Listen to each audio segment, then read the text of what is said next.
आपको आवाज आ रही है आप लोगों को? Yes ma'am. और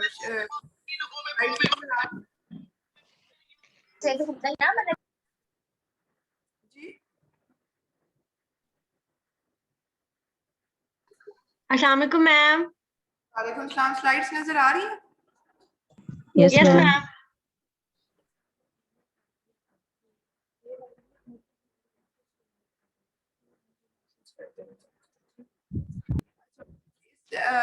हमने डिस्ट्रीब्यूशन के बारे में पिछली दफा थोड़ा सा डिस्कस किया था, डिस्ट्रीब्यूशन। और फिर उसके बाद कोई बताएगा, थोड़ा सा समराइज करेगा पिछली दफा क्या वो था, कोई आइडिया? मैम इसमें हमने एक्चुअली ये स्टडी किया था कि जो हमारी बॉडी में जो ड्रग्स होते हैं वो कैसे मतलब कि डिफरेंट जो हमारे बॉडी पार्ट्स हैं उनमें स्प्रेड उनमें यानी कि डिस्ट्रीब्यूट होते हैं। उसके क्या यानी कि फैक्टर्स होते हैं, उसके क्या कुछ पैटर्न्स होते हैं, और जो एक्टिव और इनएक्टिव ड्रग यानी कि फ्री बाउंड ड्रग जो क्या होता है, इसके बारे में हमने स्टडी किया था। प्लाज्मा के अंदर प्रोटीन्स होती हैं, एल्ब्यूमिन के साथ यस एसिडिक मैम। बाइंड करती हैं और बेसिक के साथ लाइपोप्रोटीन्स बेसिक बाइंड करती हैं, ग्लाइकोप्रोटीन्स। तो एल्ब्यूमिन याद रखना है कि A for acidic, A for albumin. Acidic हमेशा एल्ब्यूमिन के साथ जाकर बाइंड करेगी। बेसिकली डिस्ट्रीब्यूशन होता है कि आपके किन जो टारगेट टिश्यूज हैं उन तक पहुंचना ड्रग का। The distribution of drug can occur in 4 patterns. Plasma के थ्रू डिस्ट्रीब्यूशन, कुछ जो जैसे कुछ टिश्यूज होते हैं उनके अंदर ड्रग जो है उसकी कॉन्सेंट्रेशन ज्यादा होती है, उसकी स्पेसिफिक साइट्स होती हैं जहाँ वो डिस्ट्रीब्यूट होते हैं। जितना ज्यादा डिफ्यूजन रेट होगा उतनी ज्यादा जो है वो डिस्ट्रीब्यूशन होगी। जितनी ज्यादा ड्रग की किसी कंपोनेंट की एफिनिटी होगी उतनी ज्यादा वो उस टिश्यू तक जाएगा। जितना ज्यादा ब्लड फ्लो होगा उतना ज्यादा ड्रग जो है थ्रू ब्लड जो है उस वहां तक पहुंच जाएगा जल्दी।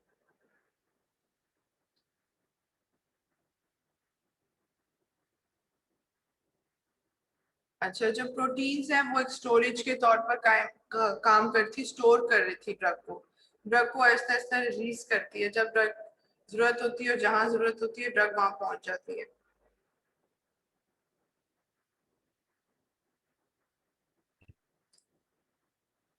अच्छा, अब ये properties of plasma protein drug binding. इसमें था कि अगर ड्रग की कॉन्सेंट्रेशन 1 mg है और प्रोटीन 9 mg है तो ड्रग और प्रोटीन मिलके जो है वो 10 mg बना देंगे प्लाज्मा में। प्रोटीन्स वहीं रह जाएंगे प्लाज्मा में और ड्रग जो है वो अपने टिश्यूज, टारगेट टिश्यूज की तरफ चला जाएगा। तो ड्रग जितनी कॉन्सेंट्रेशन में ड्रग दिए कॉन्सेंट्रेशन में जाएगा, प्रोटीन्स उसकी वहीं पर रहेंगी प्लाज्मा में। अच्छा, यहाँ से पढ़ना था। कोई याद है कि 0 ऑर्डर काइनेटिक्स और 1st ऑर्डर काइनेटिक्स क्या था? मैम 0 ऑर्डर काइनेटिक्स में जो है वो कंसंट्रेशन डिफ्यूजन रेट पर डिपेंड नहीं करती, जबकि फर्स्ट ऑर्डर में करती है, फर्स्ट ऑर्डर काइनेटिक्स में। अच्छा, मैंने जो दूसरे स्टूडेंट्स थे जो आजकल क्लिनिकल पढ़ रहे हैं, जिन्होंने बेसिक पढ़ ली, मैंने उनसे पूछा था तो वो कह रहे थे कि हमने स्लाइड्स को फॉलो किया था। लेकिन अभी थोड़ा सा मैं यहाँ पे जो फार्माकोलॉजी डिपार्टमेंट जो है जो पढ़ा रहे हैं यहाँ पर, उनसे थोड़ा अभी मुझे मिले नहीं, मैं उनसे डिस्कस कर लूंगी कि कौन सी बुक रिकमेंड करनी है या नहीं करनी। लेकिन जो फार्माकोलॉजी की लिपन कॉट है, मुझे वो इसलिए अच्छी लगी थी कि उसमें ना साथ साथ डायग्राम्स बनी है, शायद मेमोराइज करने के लिए या छोटी छोटी बना रखी है उन्होंने साइड पर, तो वो मुझे लगा था लिखा हुआ भी बड़ा स्पेसिफिक करके है। मैम वो अगर आप फॉलो करना मोस्टली स्टूडेंट स्लाइड से ही पढ़ते हैं ज्यादातर ना। स्लाइड्स इनफ होती है, लेकिन फिर भी मैं आप किसी ने पढ़नी चाहे कोई अपने अपने तौर पर तो वो पढ़ सकता है। अच्छा, फिक्स लॉ है कि simple passive diffusion of molecules from the cell membrane depend on Fick's law. It represents the rate of simple diffusion for non-polar molecules. Polar और non-polar molecules हैं, तो it represents the rate of simple diffusion जो non-polar molecules हैं, जो membrane के अंदर बाहर move करेंगे, रेट ऑफ सिंपल डिफ्यूजन पर डिपेंड करते हैं। हमें पढ़ा था कि डिफ्यूजन जो है पैसिव डिफ्यूजन थी, और दूसरी कौन सी डिफ्यूजन थी? मैम इसमें क्या facilitated diffusion. Passive ma'am active थी। एक्टिव सिंपल और पैसिव। फैसिलिटेटेड एक्टिव और फैसिलिटेटेड और फिर उसके साथ एक्टिव थी। हाँ फैसिलिटी एक फैसिलिटेटेड डिफ्यूजन और एक सिंपल डिफ्यूजन थी। जब हायर कॉन्सेंट्रेशन से लोअर कॉन्सेंट्रेशन की तरफ मूव करते हैं, और इसमें कॉन्सेंट्रेशन ग्रेडियंट को फॉलो करते हैं। जिस तरफ कॉन्सेंट्रेशन ज्यादा होगी वहां से लेकर जिस तरफ कम होगी उस तरफ मूव करते हैं। लेकिन जो एक्टिव ट्रांसपोर्ट होती है उसमें against the concentration gradient move करता है। तो और एक्टिव के लिए A for active, A for ATP, against कोई काम हो रहा है उसके, तो उसके लिए एनर्जी चाहिए थी एटीपी। अच्छा, अब इन्होंने ये फार्मूला एक था कि डिफ्यूजन रेट जो है वो permeability coefficient, area of surface area और कंसंट्रेशन ग्रेडियंट पर डिपेंड करती है। ये प्रोपोर्शनल है डिफ्यूजन रेट के। अगर सरफेस एरिया कहीं ज्यादा है तो डिफ्यूजन ज्यादा हो जाएगी, ठीक है। अगर आपका जो है कंसंट्रेशन ग्रेडियंट जो डिफरेंस है इन आउट और इन का वो ज्यादा है तो डिफ्यूजन रेट ज्यादा होता है। और परमेबिलिटी कोएफिशिएंट जो है वो कांस्टेंट रहता है, और ये इनवर्सली प्रोपोर्शन है डिफ्यूजन रेट थिकनेस के। सेल मेम्ब्रेन जितनी थिक होगी उतनी डिफ्यूजन रेट कम होगा। For example, drugs are readily absorbed in intestine than stomach because of area. Intestine जो होती है अगर उसको हम स्ट्रेट करके देखें वो तो उसमें पड़ी हुई होती है, मुड़ी हुई पड़ी होती है। अगर उसको स्ट्रेट करके देखें तो इंटेस्टाइन का जो सरफेस एरिया होता है बहुत ज्यादा होता है, बहुत बड़ी होती है इंटेस्टाइन। तो इसलिए drugs are readily absorbed in intestine than stomach because of area, in lungs more readily than the skin. Rate of diffusion is proportional to the concentration of drug at the administered area. अगर हम lungs में देखें तो जल्दी rate of जो diffusion rate है वो ज्यादा होगा वहां पर एज कंपेयर टू स्किन। और दूसरा ये जो है प्रोपोर्शनल है to the concentration of the drug at the administered area. Zero order kinetics में कंसंट्रेशन जो थी वो और रेट ऑफ एलिमिनेशन इंडिपेंडेंट है। इसमें जो है अगर for most drugs limited amount of enzymes available, इसमें जो एंजाइम्स होंगे वो लिमिटेड अमाउंट होंगे to metabolize the drug. When that limit reaches, ये लिमिट लिखा हुआ है, limit reaches metabolism occur at a constant rate. इसमें क्योंकि लिमिटेड अमाउंट ऑफ एंजाइम्स थे और वो ड्रग को मेटाबोलाइज कर रहे थे, तो एक टाइम आएगा जब वो जब उस लिमिट तक पहुंचेंगे तो फिर जो एंजाइम्स होंगे वो जो लिमिटेड अमाउंट एंजाइम है वो कॉन्स्टेंटली बस कांस्टेंट रेट पर अपना काम करते रहेंगे।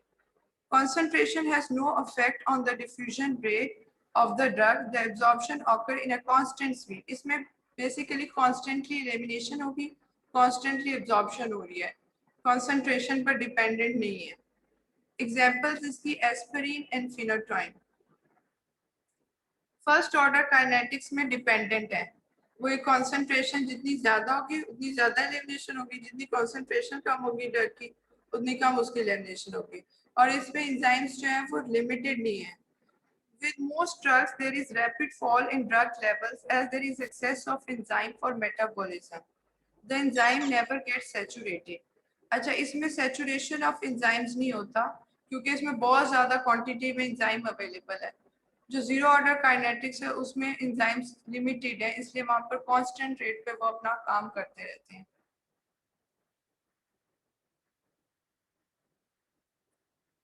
ये डेफिनेशंस हैं डोजिंग इंटरवल, लोडिंग डोज और maintenance dose. Dosing interval, how often the drug should be given, कि हमें ट्वाइस अ डे देनी है, थ्राइस अ डे देनी है, ये सिंगल डोज देनी है।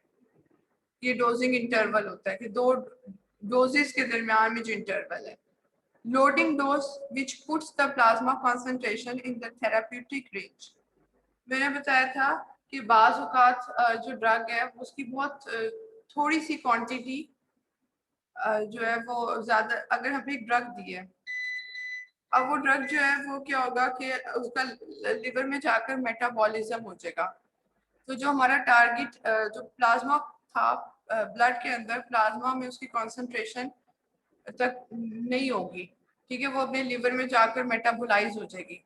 तो हम इतनी डोज देंगे फिर कि लिवर जो है मजीद मेटाबॉलिज्म ना करे उस ड्रग का, ताकि वो जो डोज हम दे रहे हैं वो पहुंचे प्लाज्मा में। फॉर एग्जाम्पल, अगर आपने जैसे एंटी मलेरियल ड्रग्स होती हैं, अब मलेरिया में क्या होता है कि आरबीसीज के अंदर प्लाज्मोडियम प्लाज्मोडियम आ जाता है, ठीक है। अब आपका टारगेट क्या है कि आपने उस प्लाज्मोडियम को किल करना है, मलेरिया की दवाई देनी ताकि प्लाज्मोडियम किल हो जाए। तो बाज़ औक़ात क्या होता है कि अब हमने, अगर सपोज हमने 100 mg दवाई दे दी है, तो वो 100 की 100 mg जाकर लिवर के अंदर मेटाबोलाइज हो जाएगी, वो हमारे टारगेट साइट तक पहुंचेगी नहीं, पहले ही मेटाबोलाइज होगी। तो अगर लेट्स सपोज के 900 कैपेसिटी है लिवर की मेटाबॉलिज्म करने की किसी ड्रग को, तो हम क्या करेंगे कि 900 से ज्यादा देंगे ताकि जो एक्सेस अमाउंट है वो हमारे आरबीसीज में पहुंचे और वह प्लाज्मोडियम को किल करे, तो ताकि हमें हमारा जो है वो टारगेट अचीव हो। तो इसी तरह लोडिंग डोज ये होती है कि इनिशियली हम इतनी ज्यादा डोज दे देते हैं ताकि वो प्लाज्मा में उसकी कॉन्सेंट्रेशन आए, वो अफेक्ट दिखाए अपना, तो इसको लोडिंग डोज कहते हैं। फॉर एग्जाम्पल, जैसे मैंने बताया था कि जब हाफ लाइफ हो जाती है किसी ड्रग की, तो फिर हम उसकी स्टेडी स्टेट लेने के लिए, यानी कॉन्सेंट्रेशन किसी भी ड्रग की प्लाज्मा के अंदर कांस्टेंट करने के लिए हाफ लाइफ के ऊपर हम एक कांस्टेंट डोज देते हैं। अगर हमने 100 mg इनिशियली दी है कोई ड्रग, तो आफ्टर 1 आवर फॉर एग्जांपल या 2 आवर्स वो 50 mg हो जाएगी जब उसकी हाफ लाइफ आएगी। तो जब 50 mg हो जाएगी तो हम फिर मजीद 100 mg देंगे, तो वो 150 हो जाएगी। फिर 150 से वो फिर, अब जो 150 की हाफ लाइफ है वो 75 हो जाएगी, पहले 50 थी जब 100 थी, अब उसमें हमने 100 और ऐड कर दिए हैं तो 150 होगी, तो आपकी हाफ लाइफ 75 होगी। फिर 75 के अंदर जब 100 mg देंगे तो 175 हो जाएगी, तो हाफ लाइफ आपकी 87 आ जाएगी। तो एक जगह ऐसी, एक टाइम ऐसा आएगा after 5, usually after 4 to 5 half life, कि आपकी कांस्टेंट डोज ड्रग जो है कॉन्सेंट्रेशन प्लाज्मा में कांस्टेंट हो जाएगी, उसको हम स्टेडी स्टेट कह रहे थे। अब लोडिंग डोज क्या है कि हम अब स्टेडी स्टेट वो स्टेट है जहां पर हमें पता चलता है कि ड्रग जो है उसका थेराप्यूटिक इफेक्ट नजर आता है। अब इस कांस्टेंट, इस स्टेडी स्टेट को लेने के लिए, इसको हासिल करने के लिए, अब हर ड्रग का मुख्तलिफ हाफ लाइफ होती है, ठीक है। अब कोई ड्रग है वो 15-20 दिन बाद हाफ लाइफ तक पहुंचेगी, यानी उसका हाफ जो होगी ड्रग कॉन्सेंट्रेशन हो जाएगी प्लाज्मा में, हाफ लाइफ उसकी बहुत लंबी है, तो हम वेट नहीं कर सकते, तो हम लोडिंग डोज दे देंगे, यानी हम ज्यादा डोज उस पेशेंट को दे देंगे, और फिर उसके बाद हम मेंटेनेंस डोज देंगे जो रेगुलर थोड़ी थोड़ी डोज होगी। लोडिंग डोज देने का मकसद ये था कि ड्रग जो है वो जल्दी उसकी कॉन्सेंट्रेशन प्लाज्मा में इंक्रीज हो और जल्दी वो अपना थेराप्यूटिक इफेक्ट दिखाए। लोडिंग डोज हम इनिशियली देते हैं सिर्फ एक दफा। समझ आई यहाँ तक? Yes yes ma'am. Ma'am. Ma'am एक क्वेश्चन है जी, मैम, ओवरडोज जब होती है एक ड्रग तो क्या उसकी लाइफ हाफ लाइफ कम होगी तो ओवरडोज होगी, या क्या मतलब ये अच्छा पूछना ये चाह हाँ, लोडिंग डोज जब भी होती है ना, लोडिंग डोज हम सिर्फ एक दफा देते हैं, ठीक है। ओवरडोज का तो मतलब आप टॉक्सिसिटी की तरफ जा रहे हैं, लोडिंग डोज हम सिर्फ एक दफा देंगे मेजर करके कि हमें पता है इस ड्रग की हाफ लाइफ जो है बहुत दूर जाकर है, तो थेराप्यूटिक इफेक्ट बहुत दिनों बाद आएगा। तो जैसे एंटी एरेथमेटिक ड्रग्स होती हैं, जैसे हार्ट की ड्रग्स हैं, अब एंटी एरेथमेटिक ड्रग्स में पेशेंट नहीं इंतजार कर सकता कि बहुत अरसे के बाद जो है उसका इफेक्ट देखें, डोज दूसरी जो है वो हाफ लाइफ जब पूरी होगी तब देखें, तो हम फौरन लोडिंग डोज दे देते हैं, ठीक है। अब लोडिंग डोज में यही होता है कि उसकी हाफ लाइफ जल्दी आ जाती है, क्योंकि क्वांटिटी ज्यादा हो गया तो जल्दी हाफ लाइफ आ जाती है। ये सिर्फ एक दफा देंगे। जैसे मैंने बताया कि अगर हमारा एंटी मलेरियल ड्रग्स दे रहे हैं और लिवर जो है वो उसकी कैपेसिटी है 900 mg तक वो मेटाबोलाइज कर देता है ड्रग को, तो हम उस 900 से ज्यादा डोज दे देंगे। तो जब हम इनिशियल डोज ज्यादा देंगे तो वो लोडिंग डोज होगी। उसके बाद जब कॉन्सेंट्रेशन जो है प्लाज्मा के अंदर अचीव हो गया, थेराप्यूटिक इफेक्ट शुरू हो गया ड्रग का, तो उसके बाद फिर हम मेंटेनेंस डोज देंगे, यानी वो मेंटेन रहे उसी जगह पर। Maintenance dose routine smaller doses होती हैं to maintain the steady state. जब एक दफा स्टेडी स्टेट अचीव होगी तो उसके बाद हम लोडिंग डोज नहीं देंगे, वो इनिशियल डोज होती है जो हम ज्यादा एक्सेस में देते हैं। मेंटेनेंस डोज होती है जो उसको मेंटेन रखती है, जो कॉन्सेंट्रेशन हमें चाहिए थी, रिक्वायर्ड डिजायर कॉन्सेंट्रेशन थी, जब वो पहुंच गई तो उसके बाद हमने उसको मेंटेन रखना है कि ये इतनी ही रहे ताकि थेराप्यूटिक इफेक्ट हमें नजर आए, ड्रग जो है वो अपना इफेक्ट करती रहे, तो इसलिए हम मेंटेनेंस डोज देते हैं। मैम स्टेडी अगर स्टेट अचीव ना हो तो फिर थेराप्यूटिक इफेक्ट नहीं आएगा? नहीं आता जब तक तो मैम जी मैम until and unless आपको एक स्टेडी स्टेट अचीव होगी, जैसे हमें पता चल गया कॉन्सेंट्रेशन जो है प्लाज्मा के अंदर इस ड्रग की हाफ हो गई है, तो मतलब हाफ एलिमिनेट हो गई है, वो अपना इफेक्ट दिखा के एलिमिनेट हो गई है, तो वहां पर उस स्टेडी स्टेट को अचीव करते हैं ताकि आपका थेराप्यूटिक वो उसी जगह कॉन्सेंट्रेशन उतरी रहे और अपना इफेक्ट ड्रग दिखाती रहे।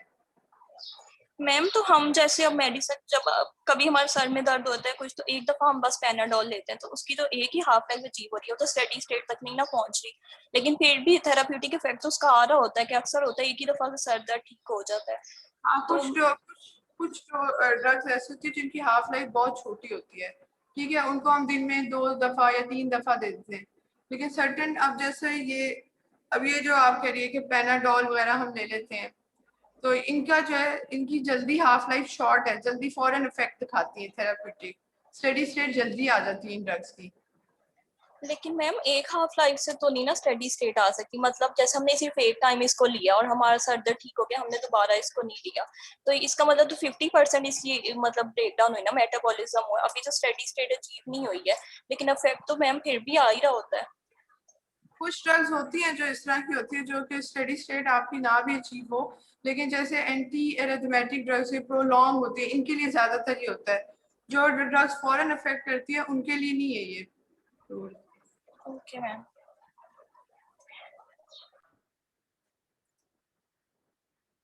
अच्छा, आप लोग का सेमेस्टर कब ऑफ होता है और कब जो होता है उसका वो होता है, मतलब कोई एग्जाम टेस्ट वगैरह कोई आइडिया है आपको? मैम असेसमेंट्स टीचर साथ साथ ही ले लेते हैं थोड़ी थोड़ी करके, लेकिन फाइनल सुना है कि अगस्त में होंगे। असेसमेंट्स में क्या किस तरह असेस करते हैं? मैम असाइनमेंट्स वगैरह होती हैं, प्रेजेंटेशन और टेस्ट वगैरह। प्रेजेंटेशंस आप क्या ऑनलाइन देंगे फिर? मैम नहीं, वो मैम फिर कहती हैं कि टीचर्स कहते हैं रिकॉर्ड कर लें, आप रिकॉर्ड करके सेंड करते हैं।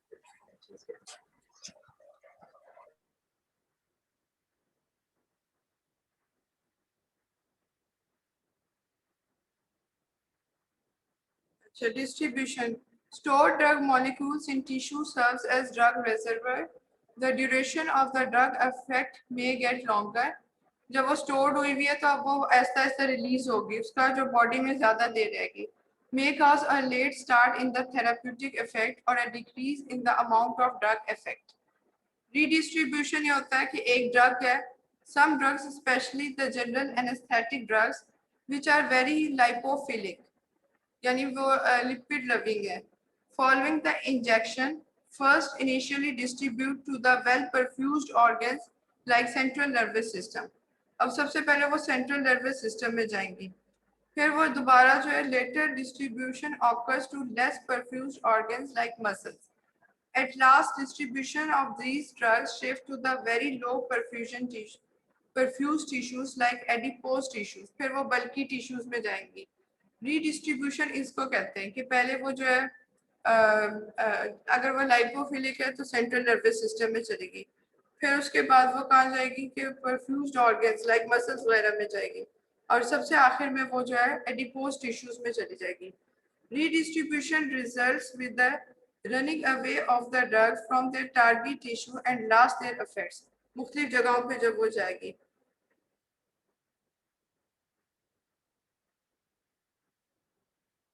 Volume of distribution. Volume of distribution is the amount of drug administered per unit concentration of the drug in plasma. Volume distribution क्या है कि जितनी amount आपने drug के अंदर दी, ड्रग जितनी डोज दी आपने ड्रग बॉडी के अंदर, फिर उसके बाद प्लाज्मा में कितनी कॉन्सेंट्रेशन रहेगी, जाहिर है जितनी volume of distribution basically volume है ड्रग का जो डिस्ट्रीब्यूट हो गया अपने टारगेट टिश्यूज में। तो वॉल्यूम ऑफ डिस्ट्रीब्यूशन कैसे अचीव करते हैं, इसके formula amount of drug in the body divided by plasma drug concentration.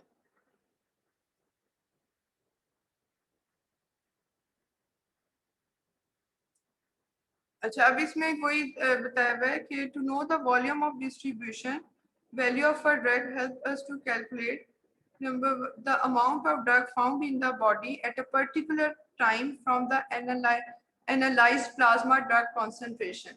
जितनी concentration ड्रग की प्लाज्मा के अंदर है उससे हम एनालाइज कर लेते हैं कि वॉल्यूम ऑफ डिस्ट्रीब्यूशन कितना हुआ है। समझ आ रही है ये चीज? Yes ma'am. यानी वॉल्यूम ऑफ डिस्ट्रीब्यूशन कितनी ड्रग जो है वो डिस्ट्रीब्यूट होती है, अब कॉन्सेंट्रेशन प्लाज्मा के अंदर कितनी रहेगी है। ठीक है, लोडिंग डोज ये वही है कि the drug dose loading dose that has to be given required to obtain the desired plasma drug concentration. हमें एक खास ड्रग की खास प्लाज्मा चाहिए था कि इतनी कॉन्सेंट्रेशन उसकी ड्रग की हो, तो उसको अचीव करने के लिए हमने उसकी डोज को बढ़ा दिया था, इसे लोडिंग डोज कहते हैं। अच्छा, the drug dose loading dose that has to be given required to obtain the desired plasma drug concentration. If therapeutic concentration must be achieved rapidly, larger the loading dose must be given. Loading dose is equal to volume of distribution multiplied by desired plasma concentration divided by bioavailability. ये loading dose का formula है। Maintenance dose क्या करेगी कि maintain रखेगी उसके concentration को plasma में। The maintenance rate of drug is equal to the rate of elimination at a steady state. जब आपकी वो स्टेडी स्टेट आ गई है प्लाज्मा के अंदर, अब हम मेंटेनेंस डोजेस देंगे, थोड़ी डोजेस देंगे, क्योंकि अब इनिशियली क्या था कि डोज दी हमने वो एलिमिनेट नहीं होती, लेकिन फिर आहिस्ता आहिस्ता वो एलिमिनेट होना शुरू हो जाती है। तो एक टाइम ऐसा आता है कि जितनी रेट इन दिया है उतनी रेट आउट हुई है, ताकि प्लाज्मा में कॉन्सेंट्रेशन ड्रग की कांस्टेंट हो जाए, स्टेडी स्टेट अचीव हो जाए। अब हमने यही कॉन्सेंट्रेशन जो है ड्रग की प्लाज्मा में रखनी है, तो इस वजह से हम क्या कर रहे हैं कि रेगुलरली डोजेस दे रहे हैं, मेंटेनेंस डोजेस दे रहे हैं। To find the rate constant for elimination from the formula clearance. अच्छा, अब ये दो लोडिंग डोज का फार्मूला तो था कि loading dose volume of distribution था, इसमें क्या है मेंटेनेंस डोज हम क्लियरेंस पर डिपेंड कर रहे हैं, क्योंकि लोडिंग डोज हमारी जो थी वो हम देख रहे थे कितनी डिस्ट्रीब्यूट होगी है ड्रग, उस पर डिपेंडेंट थी। ये है कि कितना आपकी बॉडी में से एलिमिनेट हो गया, तो उसके अकॉर्डिंगली हम मेंटेनेंस डोज देंगे। कुछ समझ आई ये चीज? Yes ma'am. अच्छा, एक आप काम करें, नेक्स्ट टाइम जो है ना ये वॉल्यूम ऑफ डिस्ट्रीब्यूशन, इसमें लोडिंग डोज और मेंटेनेंस डोज, ठीक है। और एक और चीज, ये अभी जो स्टूडेंट ने क्वेश्चन किया था, ये आप लोग ना खुद सर्च करें और इसका मुझे आप लोगों ने ही बताना है, ठीक है। थोड़ा सा सर्च करें कि लोडिंग डोज क्या है, मेंटेनेंस डोज क्या है, और आपको कितनी समझ आई है इसकी, ठीक है। Okay ma'am.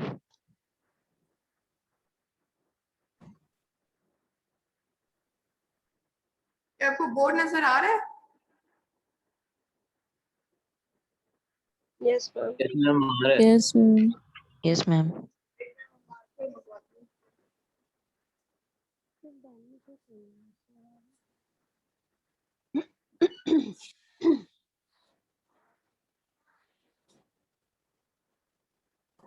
माइक बंद कर लें प्लीज सब।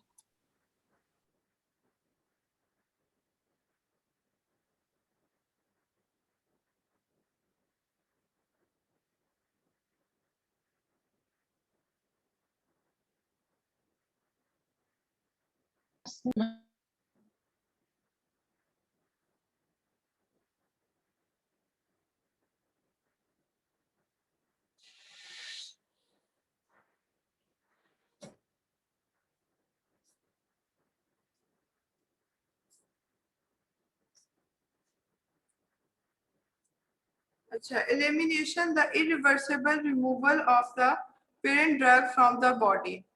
एलिमिनेशन या तो एक्सक्रीट हो जाएगा या ड्रग मेटाबॉलिज्म बन जाएगा। हमने देखा था कि कुछ ड्रग्स जो थी वो जीआईटी में जब हमने ओरली ली थी तो वो गट से होकर स्टमक से होकर लिवर में गई थी, पोर्टल सर्कुलेशन में गई थी, वहां से फिर वो मेटाबोलाइज हुई थी, उनका ब्रेकडाउन हुआ था। अब ये लिवर क्या करता है, मेटाबॉलिज्म इसलिए करता है कि ड्रग का एलिमिनेशन हो जाए और निकल जाए बॉडी से। जो ड्रग जो वो मेटाबोलाइट्स बना देता है। अब कुछ ऐसी ड्रग्स होती हैं कि जो कि बिल्कुल चेंज नहीं होती उनकी फॉर्म और वो ब्लड में आ जाती हैं, उसको हम बायो अवेलेबिलिटी कहते हैं उस फ्रैक्शन को। ठीक है, अब एलिमिनेशन या तो एक्सक्रीशन के थ्रू होगी या ड्रग मेटाबॉलिज्म हो जाएगा, बायो ट्रांसफॉर्मेशन हो जाएगी। फॉर एग्जांपल अगर कोई लिपिड लाइपोफिलिक ड्रग है, लिपिड सॉल्युबल ड्रग है, तो अब हम उसको जो लिवर है वो ऐसा मेटाबोलाइज कर देगा, इतना मॉडिफाई कर देगा कि वो हाइड्रोफिलिक हो जाएगी, वाटर लविंग हो जाएगी। ठीक है, वाटर में सॉल्युबल हो जाएगी ताकि किडनीज के थ्रू उसकी यूरिन में एक्सक्रीशन हो जाए। समझ आई ये बात? यस मैम, समझ आ गई। ठीक है, एलिमिनेशन दो तरह से हो रही है, या तो Yes, डायरेक्ट ma'am. एक्सक्रीशन हो जाए या ड्रग की मेटाबॉलिज्म हो जाए। और मेटाबॉलिज्म ज्यादातर जो फर्स्ट पास मेटाबॉलिज्म जो साइट है ज्यादातर ड्रग्स की जो है वो लिवर है। The chemical modification of the drug with the overall goal of getting rid of the drug। अब ड्रग बॉडी चाह रही है कि ड्रग से छुटकारा ले ले, ठीक है, उसको एलिमिनेट कर दे। Enzymes are typically involved in metabolism. हमारे लिवर के अंदर कुछ ऐसे एंजाइम्स होते हैं, पूरा सिस्टम होता है एंजाइम्स का जो ड्रग की मेटाबॉलिज्म करती है। ठीक है, अब ड्रग जो है वो क्या होगी कि उसकी मेटाबॉलिज्म होगी मोर पोलर, यानी वो वाटर सॉल्युबल ड्रग्स हो जाएंगी। जब वाटर सॉल्युबल ड्रग्स हो जाएंगी तो एक्सक्रीट आउट हो जाएंगी यूरिन में। तो हम कोशिश ये कर रहे हैं लिवर के ड्रग की मेटाबॉलिज्म हो जाए और वो रिमूव हो जाए, बॉडी से चली जाए। मेटाबॉलिज्म बेसिकली बायो ट्रांसफॉर्मेशन और मेटाबॉलिज्म ऑलमोस्ट सेम ही है। मेटाबॉलिज्म चेंज, बायो ट्रांसफॉर्मेशन भी चेंज है, the conversion from one chemical form to another. अब इसमें site of drug bio transformation liver है। लिवर के अंदर जो है साइटोक्रोम P450 पाथवे है, इसको माइक्रोसोमल P450 पाथवे भी कहते हैं। ये यूज किया जाता है to metabolize the drug. Enzymatic alteration of the drug structure.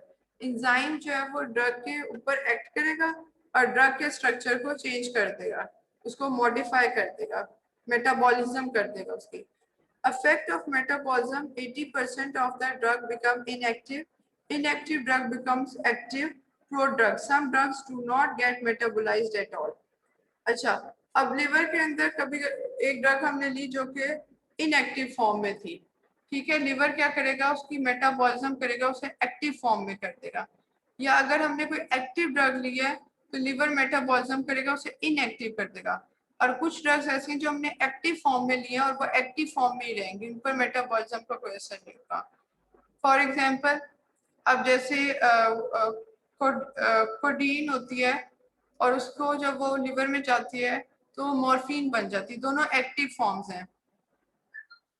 इसी तरह जब एल डोपा लेते हैं हम ड्रग, डोपामीन में वो कन्वर्ट होती है, तो एल डोपा जो है वो इसकी इनएक्टिव फॉर्म है, डोपामीन एक्टिव है। तो लिवर जो है वो एक्टिव से इनएक्टिव कर रहा है ड्रग को, या फिर इनएक्टिव से एक्टिव कर रहा है, या फिर उसका कोई भी मेटाबॉलिज्म का इफेक्ट नहीं हो रहा, ड्रग मेटाबोलाइज नहीं हो रही। अभी तक समझ आई सारा? Yes ma'am.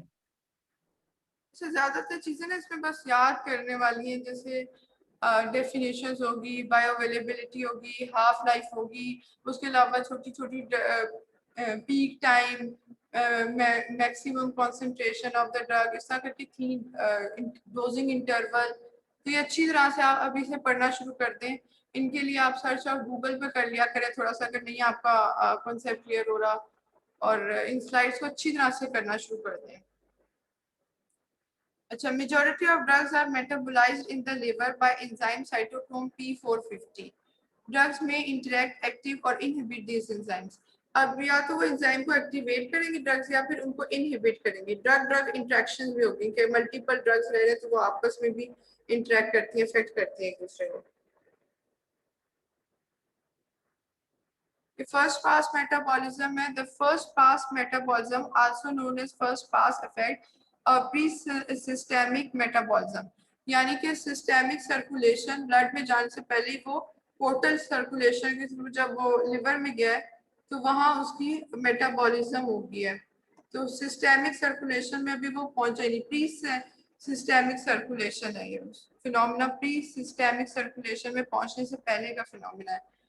The first pass metabolism is a phenomena of drug metabolism whereby the concentration of drug is greatly reduced before it reaches the systemic circulation. जो concentration है drug की वो reduce हो गई, drug की metabolism हो गई है. अच्छा, फर्स्ट पास मेटाबॉलिज्म का यूजली लिवर है, लेकिन जीआईटी वगैरह गट में भी मेटाबोलाइज होती हैं ड्रग्स, लेकिन ज्यादातर जो है वो लिवर में चली जाती है.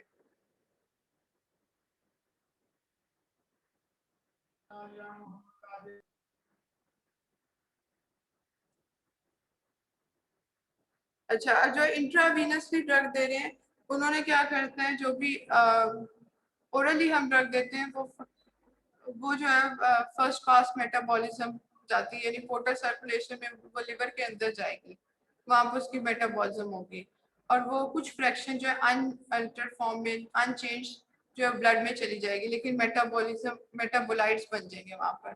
लेकिन जो इंट्रावीनसली दे रहे थे हम, वो जो है वो डायरेक्टली आपके ब्लड में जा रही थी, वो मेटाबोलाइज नहीं हो रही थी जाकर लिवर के अंदर.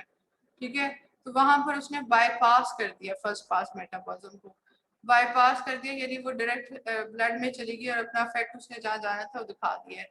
वो मेटाबोलाइज नहीं हुई, उसने बाईपास कर दिया उसको, चीज वहां से गुजर गई है, वो बाईपास हो गई है. ये बात समझ आई? Yes ma'am. अच्छा, लेकिन अगर वो गट के वॉल से फिर निकलेगी, पोर्टल सर्कुलेशन में जाएगी, एब्जॉर्प्शन की पोर्टल सर्कुलेशन में गई, वहां पर लिवर ने उसको मेटाबोलाइज कर दिया, उसकी बायोअवेलेबिलिटी जो है वो कम हो जाएगी ड्रग की अगर ओरली देंगे. लेकिन अगर इंट्रावीनसली देंगे तो क्या होगा कि ड्रग जो है वो डायरेक्टली अपना ब्लड में चली गई है. या अगर हमने सब लिंगुअली दी थी, जैसे नाइट्रोग्लाइसिन दी थी, सब लिंगुअली दी थी, टंग के नीचे रख दी थी, ठीक है, अब स्लाइवा में डिसॉल्व होगी और जो ब्लड वेसल्स जा रही है उनमें चली जाएगी डायरेक्ट. उसने बाईपास कर दिया, वो लिवर तक नहीं गई, वो अपना इफेक्ट पहले दिखा चुकी है. स्वॉलो ड्रग डाइजेस्टिव सिस्टम में जाएगी, वहां से हिपेटिक पोर्टल सिस्टम में जाएगी, लिवर में पहुंचेगी और फिर उसकी बायोअवेलेबिलिटी इफेक्ट हो जाएगी. Effect of first pass metabolism, part of administered dose made inactive, decrease bioavailability. इसमें बायोअवेलेबिलिटी इफेक्ट क्या है इसका कि बायोअवेलेबिलिटी डिक्रीज हो जाती है.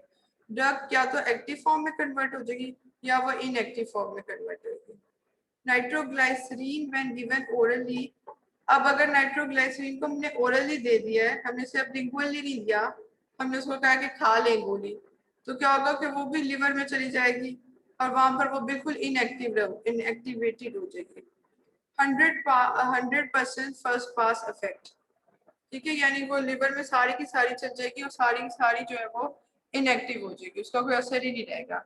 इसलिए इसको हम सब लिंगुअली इसलिए देते हैं कि हमें इमीडिएट इफेक्ट चाहिए होता है. हम इतना देर नहीं कि वो लिवर में जाएगी, वहां वो इनएक्टिव फॉर्म में हो जाएगी और उसका कोई इफेक्ट वो अपनी साइड तक पहुंच ही नहीं सकेगी. 100% वो जो है फर्स्ट पास इफेक्ट दिखाएगी अपना.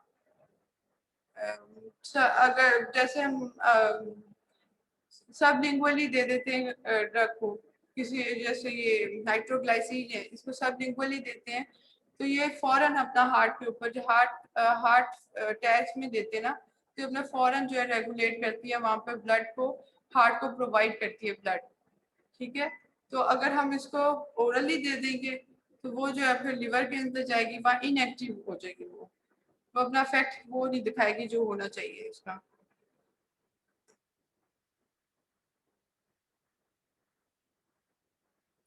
Pro drug.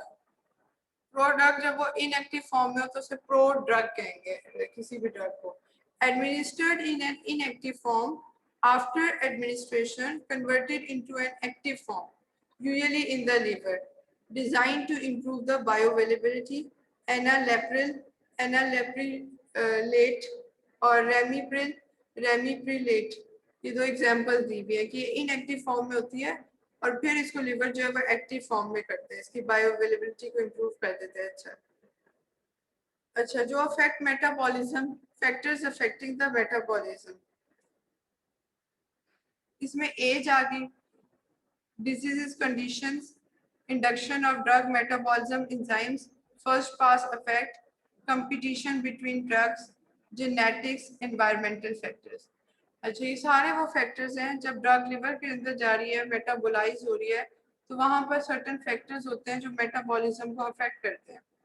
फॉर एग्जांपल जब ओल्ड एज जो लिवर होता है इसकी सर्कुलेशन टू सर्कुलेशंस होती है इसकी, ठीक है, दो जगह से इसको ब्लड मिल रहा होता है, दो तरफ से आ रहा होता है ब्लड लिवर के अंदर, तो लिवर मेटाबॉलिज्म ड्रग का अच्छा करती है। लेकिन जब ओल्ड एज हो जाती है तो सर्कुलेशन कम हो जाती है ब्लड की, लिवर जो होता है वो अपना काम उसका इफेक्टिव नहीं दिखाता। उसके अलावा जो लिवर में इंजाइम्स है जो मेटाबॉलिज्म कर रहे हैं ड्रग की, वो भी अफेक्टेड हो जाते हैं, तो मेटाबॉलिज्म जो उसका फंक्शन था लिवर का वो कम हो जाता है। डिजीज कंडीशन के अगर कोई लिवर डिजीज है तो लिवर जो है वो सही तरह अपना काम नहीं करेगा। उसके अलावा उसके जो इंजाइम्स है, induction of drug metabolic enzymes, जो इंजाइम्स है वो अपना काम सही तरह नहीं दिखा रहे हैं। उसके अलावा ये कि जेनेटिक फैक्टर्स भी आ जाते हैं कि कुछ लोग होते हैं जेनेटिकली उनमें जो है तो जल्दी मेटाबॉलिज्म हो जाता है ड्रग का, उनकी हाफ लाइफ जल्दी आ जाती है। लेकिन कुछ होते हैं जेनेटिकली उनके अंदर जो है वो ड्रग मेटाबॉलिज्म नहीं होता, डिले हो जाता है। या फिर एनवायरमेंटल फैक्टर, स्मोकिंग अफेक्ट करती है मेटाबॉलिज्म के एक्शन, लिवर में जो मेटाबॉलिज्म हो गया उसको। यहाँ तक कोई क्वेश्चन हो? No ma'am. ठीक है, तो बहुत सारे फिजियोलॉजिकल फैक्टर्स, बहुत सारे पैथोलॉजिकल फैक्टर्स और बहुत सारे एनवायरमेंटल जेनेटिक फैक्टर्स हैं जो सिंपली हमारे मेटाबॉलिज्म, लिवर जो मेटाबोलाइज कर रहे ड्रग उसको अफेक्ट कर रहे हैं।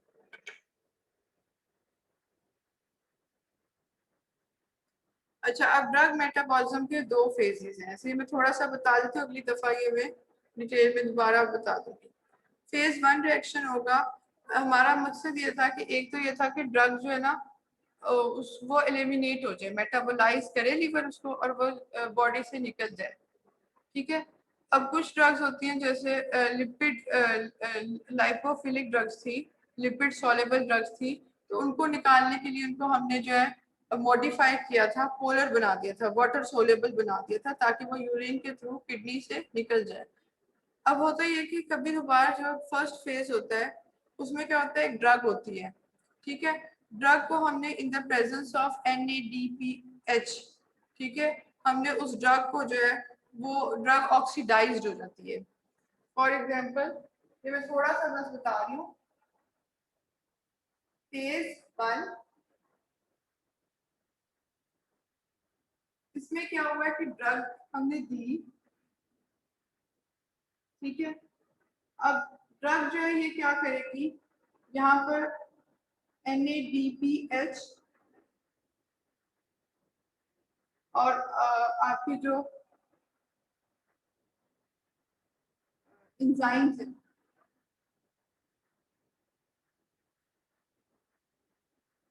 ये एंजाइम्स ऑक्सीडेज है, ठीक है, यानी ऑक्सीजन देंगे, ऑक्सीडेज। ये ड्रग के अंदर क्या करेंगे, उसके साथ ऑक्सीजन को अटैच कर देंगे, ऑक्सीडाइज कर देंगे, ड्रग जो है वो ऑक्सीडाइज हो गया है, ठीक है। अब ये फेज 1 था, ठीक है, या तो इसके अब ड्रग ऑक्सीडाइज्ड हो गया और यहाँ पर H2O बन जाएगा वाटर, ड्रग जो है वो इसके थ्रू जो है यहाँ पर से एलिमिनेट हो जाएगी, निकल जाएगी, ठीक है। अगर ये वाटर इतना ज्यादा भी इसको अगर इस फेज के अंदर अगर ड्रग ज्यादा वाटर सॉल्युबल नहीं है, थोड़ा सा मॉडिफाई हुई है, तो फिर हम क्या करेंगे, फेज 2 आएगा,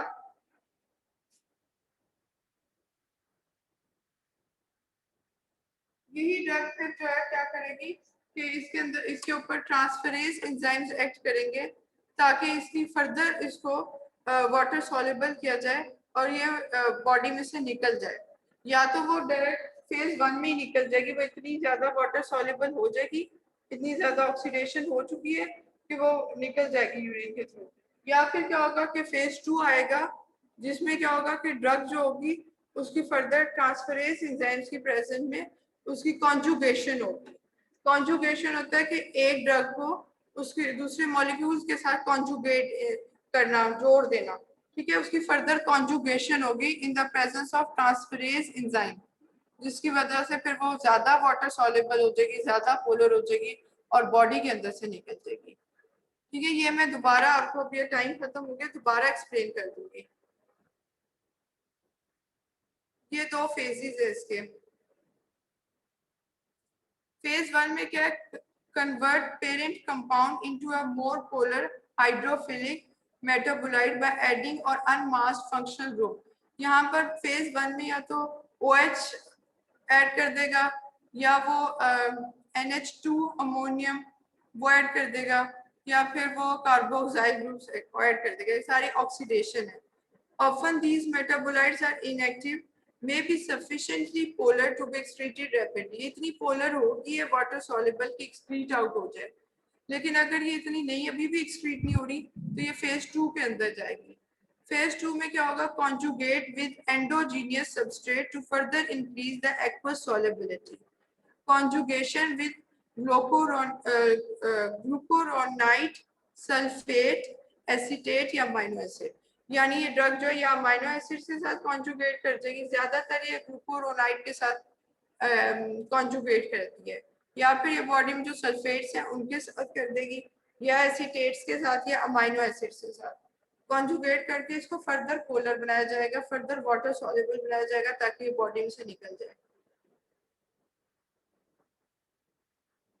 ये फर्स्ट पास मेटाबॉलिज्म का दिया हुआ है, ये मैं एक्सप्लेन बाद में कर दूंगी। अभी तक कुछ समझ आई हो? Yes ma'am. यस मैम, आ गई। आप लोग को वो मिल गई थी वो जो स्लाइड्स थी और लेक्चर? यस मैम, मिल गया है। यस मैम, मिल गई थी।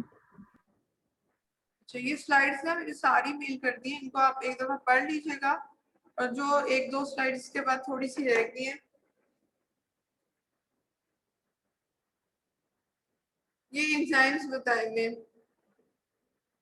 P450 मोनोऑक्सीजिनेज पूरी ये फैमिली एंजाइम्स की लिवर के अंदर जो हेल्प आउट करती है लिवर को मेटाबॉलिज्म करने के लिए। ये वाइड रेंज ऑफ ड्रग्स को मेटाबोलाइज कर देते हैं।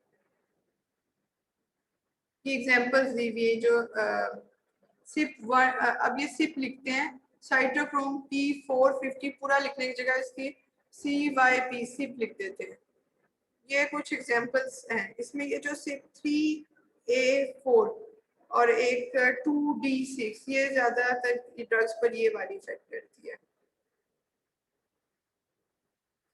ये इनहिबिटर्स, इंड्यूसर्स अगली दफा दोबारा यहीं से कंटिन्यू कर लेंगे फेज 1 फेज 2 से। आप लोग की अगली क्लास कितने बजे है?